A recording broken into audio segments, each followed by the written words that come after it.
Kali ini kita akan bahas soal iman yang, benar-benar berani. Kita akan belajar dari kehidupan seorang tokoh luar biasa, namanya Boniface.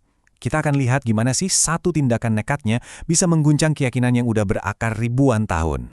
Coba deh bayangin, ada kerumunan orang yang lagi tegang, marah, siap meledak. Terus, di tengah-tengah mereka ada satu orang, sendirian, yang nekat mau nantang dewa yang paling mereka takuti.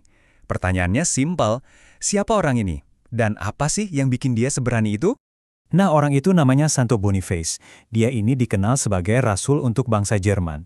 Jadi ceritanya di abad ke-8, dia ini seorang misionaris. Tugasnya bawa Injil ke suku-suku Jermanik. Yang kita tahu ya, misinya itu benar-benar penuh bahaya. Coba pikirin deh, Boniface ini rela loh ninggalin semua kenyamanannya di Inggris. Dia sengaja pergi ke negeri asing yang, bisa dibilang berbahaya banget. Kenapa? Karena dia punya satu keyakinan yang kuat banget, memberitakan soal Kristus itu sepadan dengan risiko apapun. Dan keyakinannya inilah yang akhirnya membawa dia ke sebuah konfrontasi yang legendaris. Oke, sekarang kita masuk ke momen yang paling menentukan dalam hidupnya. Pertarungan iman melawan pohon dewa Thor. Jadi, di depan semua orang, di depan pohon ek raksasa yang dianggap suci banget buat dewa Thor, Boniface ngangkat kapaknya. Cuma satu gerakan itu aja udah menantang seluruh sistem kepercayaan mereka. Semua orang yang nonton pasti nahan napas. Mereka nunggu kapan petir nyambar, kapan tanahnya terbelah. Mereka benar-benar nungguin murka dewa mereka turun buat ngehukum orang yang dianggap lancang ini. Tapi di tengah ketegangan dan keheningan itu, yang terjadi justru kebalikannya.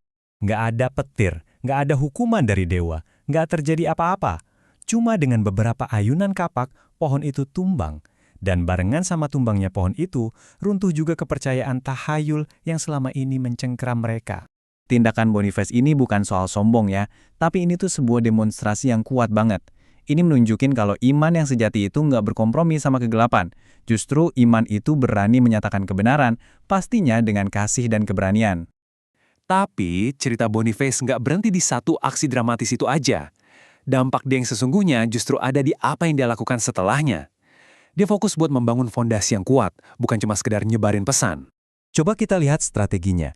Ini bukan soal yang penting orang percaya, terus udah. Nggak gitu. Pertama, dia beritakan Injil. Oke. Kedua, dia bangun gereja sebagai sebuah komunitas. Dan yang paling penting nih, dia melatih pemimpin-pemimpin lokal biar pekerjaan itu bisa terus berlanjut. Filosofinya sebenarnya simpel, tapi dalam banget. Pelayanan sejati itu bukan soal jumlah orang yang bertobat, tapi soal pertumbuhan mereka. Intinya adalah gimana caranya nolongin orang supaya benar-benar berakar di dalam kebenaran yang baru mereka temuin itu. Dan akhir kisah hidupnya, itu sama kuatnya kayak awalnya.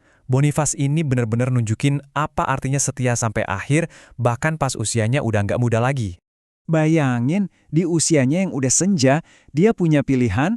Bisa aja kan dia milih hidup nyaman, dihormati, aman di mimbar yang megah. Tapi apa yang dia pilih? Dia malah milih balik lagi ke ladang misi yang berbahaya. Dia milih buat terus ada di garis depan. Dan ya, pada akhirnya Boniface meninggal sebagai martir di ladang misi itu. Hidupnya seolah-olah menggarisbawahi sebuah kebenaran yang kuat banget. Sukses rohani itu ukurannya bukan panjangnya umur, tapi seberapa setia kita sama panggilan Tuhan. Jadi, apa nih yang bisa kita petik dari kisah yang luar biasa ini? Yuk, kita coba rangkum warisan iman dari Boniface dan gimana relevansinya buat kita hari ini. Warisan dia ini kayak ngasih kita 3 tantangan. Pertama, berani nggak kita berdiri buat kebenaran? Kedua, mau nggak kita membangun kehidupan iman yang nyata? Bukan cuma omong doang. Dan ketiga, sanggup nggak kita buat tetap setia, walaupun itu artinya harus berkorban? Pada akhirnya, cerita Boniface ini ngingetin kita satu hal penting. Tuhan itu nggak selalu nyari orang yang paling kuat, atau paling jago, atau paling berbakat. Dia justru mencari orang yang mau taat sepenuhnya. Orang yang rela menyerahkan semua kemauan mereka kepadanya. Dan saya mau tinggalin Anda dengan satu pemikiran ini. Kisah Boniface itu bukti nyata. Bukti bahwa satu orang saja, satu kehidupan yang diserahkan sepenuhnya pada Kristus, itu dampaknya bisa luar biasa. Bukan cuma mengubah satu desa atau kota, tapi berpotensi mengubah arah sejarah sebuah bangsa. Nah, itu baru namanya warisan keberanian yang layak kita renungkan.